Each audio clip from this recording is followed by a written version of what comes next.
ಭಾರತ ದೇಶದಲ್ಲಿ ಇರ್ತಕ್ಕಂಥ ವೈಫಲ್ಯಗಳು ಅದಕ್ಕೆ ಉತ್ತರ ಕೊಡಕ್ಕೆ ಹೇಳಿ ಕೇಂದ್ರ ಮಂತ್ರಿಗಳಾಗಿ ಕರ್ನಾಟಕ ರಾಜ್ಯದಲ್ಲಿ ಆಗಬೇಕಾಗಿರ್ತಕ್ಕಂಥ ವಿಚಾರಗಳನ್ನು ಎಷ್ಟು ಇವರು ಪಾರ್ಲಿಮೆಂಟಲ್ಲಿ ಮಾತಾಡಿದ್ದಾರೆ ಅಂತ ಕೇಳಿ.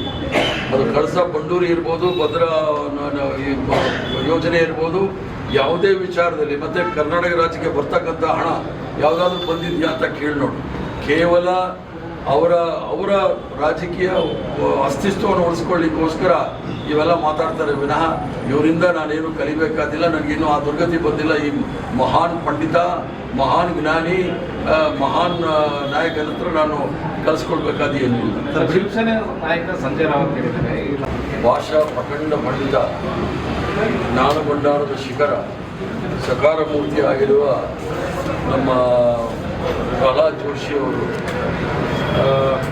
ಸಾಮಾನ್ಯ ಜ್ಞಾನ ಹೇಳ್ಕೊಡ್ತೀನಿ ಅಂತ ಹೇಳಿದ್ದಾರೆ. ನನಗೆ ಇನ್ನೂ ಆ ದುರ್ಗತಿ ಬಂದಿಲ್ಲ. ಯಡಿಯೂರಪ್ಪನವರು ಪಕ್ಷ ತೊರೆದು ಬೇರೆ ಪಕ್ಷದಲ್ಲಿದ್ದಾಗ ಏನೆಲ್ಲ ಮಾತನಾಡಿದ್ರು ನಮ್ಮ ಜ್ಞಾನ ಭಂಡಾರದವರು ಅನ್ನೋದು ಭಾಳ ಸ್ಪಷ್ಟವಾಗಿ ಅವ್ರು ಹೇಳಿ ತಿಳ್ಕೊಳ್ಳಿ.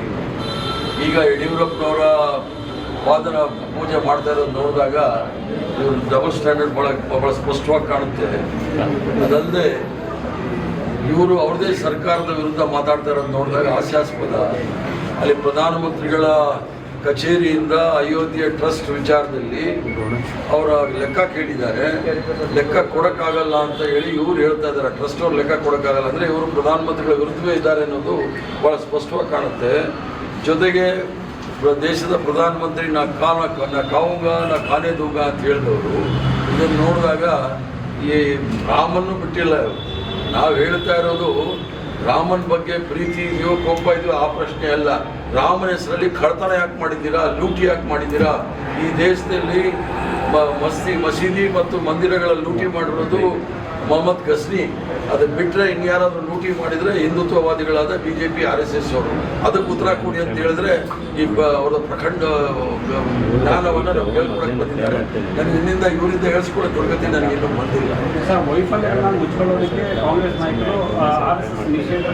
ಇತಿಹಾಸ ಯಾಕಂದರೆ ಭಾಳ ಇಷ್ಟವಾದಂಥ ಇವ್ರಿಗೆ ಮೊಹಮ್ಮದ್ ಗಜ್ನಿ ಲೂಟಿ ಹೊಡೆದ ಅಂತ ಹೇಳ್ತಾ ಇರ್ತಾರೆ. ಹಿಂದೂಗಳನ್ನ ಭಾವನೆಗಳನ್ನ ಕೆರಳಿಸಲಿಕ್ಕೆ ಮೊಹಮ್ಮದ್ ಗಜ್ನಿ ಲೂಟಿ ಹೊಡೆದ ಮೇಲೆ ಯಾರಾದರೂ ಲೂಟಿ ಹೊಡೆದಿದ್ರೆ ಅದು ಹಿಂದುತ್ವವಾದಿಗಳು, RSS ಅವರು, BJP ಅವರೇ ರಾಮ ಮಂದಿರ ಹೆಸರಲ್ಲಿ ಲೂಟಿ ಹೊಡೆದಿದ್ದಾರೆ. ಇದೇನು ಹೊಸದಲ್ಲ.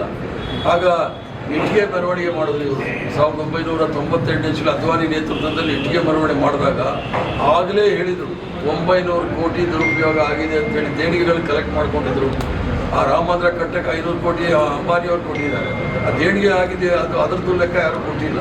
ಅದರಿಂದ ಇವರಿಂದ ನಾವು ಕಲಿಬೇಕಾದಿಲ್ಲ. ಅದಕ್ಕೋಸ್ಕರ ನಾವು ಹೇಳ್ತಾ ಇರೋದು ಅದನ್ನು ಇವತ್ತು ಪೇಜಾವರ ಶ್ರೀಗಳು ಕೂಡ ಹೇಳಿದ್ದಾರೆ. ರಿಜಿಸ್ಟರ್ ಅಲ್ಲ, ನೋಂದಣಿ ಹೊರಿಸದೆ ಈ ಸಮಸ್ಯೆಗಳು ಬರೋದಿಲ್ಲ ಅಂತ ಹೇಳಿ ಲೆಕ್ಕ ಕೊಡಬೇಕು ಅಂತ ಅವರು ಹೇಳಿದ್ದಾರೆ.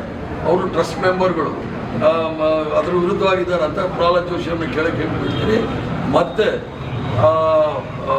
ಅವರು ಹೇಳಿದ್ದಾರೆ RSS ನೋಂದಾಯಿಸಿದ್ರೆ ಯಾವುದೇ ಸಮಸ್ಯೆ ಆಗೋದಿಲ್ಲ ಅಂತೇಳಿ.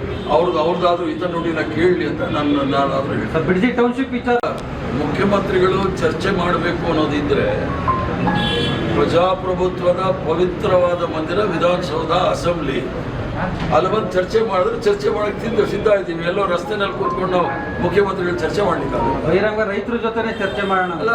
ಈಗ ನಾವು ರೈತರ ಜೊತೆಗೂ ನಾವು ಪ್ರತಿ ರೈತರ ಜೊತೆ, ಕಾರ್ಮಿಕರ ಜೊತೆ, ಎಲ್ಲ ವರ್ಗದವ್ರ ಜೊತೆನೂ ನಾವು ಮಾತಾಡ್ತೀವಿ. ಯಾರನ್ನೂ ದೂರ ಇಟ್ಟು ನಾವು ಇರೋದಿಲ್ಲ.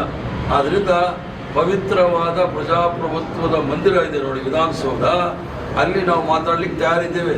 ಅದೇನಾದರೂ ಇಷ್ಟೊಂದು ಕಾಳಜಿ ಇದ್ದಿದ್ರೆ ದೆಹಲಿ ಗಡಿಯಲ್ಲಿ 1 ವರ್ಷ ಕಾಲ ರೈತರ ಚಳವಳಿ ಮಾಡಿ 700 ಜನ ಸತ್ತ ಮೇಲೂ ಕೂಡ ಇವತ್ತು ನರೇಂದ್ರ ಮೋದಿ ಅವರು ಯಾವುದೇ ರೈತರ ಹತ್ರ ಮಾತಾಡಿಲ್ಲ.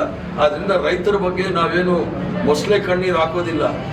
ರೈತರಿಗೆ ಹಾನಿ ಮಾಡಿರ್ತಕ್ಕಂಥದ್ದು, ರೈತರ ಕೊಲೆ ಮಾಡಿರೋದೇ ಭಾರತೀಯ ಜನತಾ ಪಾರ್ಟಿ NDA ಸರ್ಕಾರ.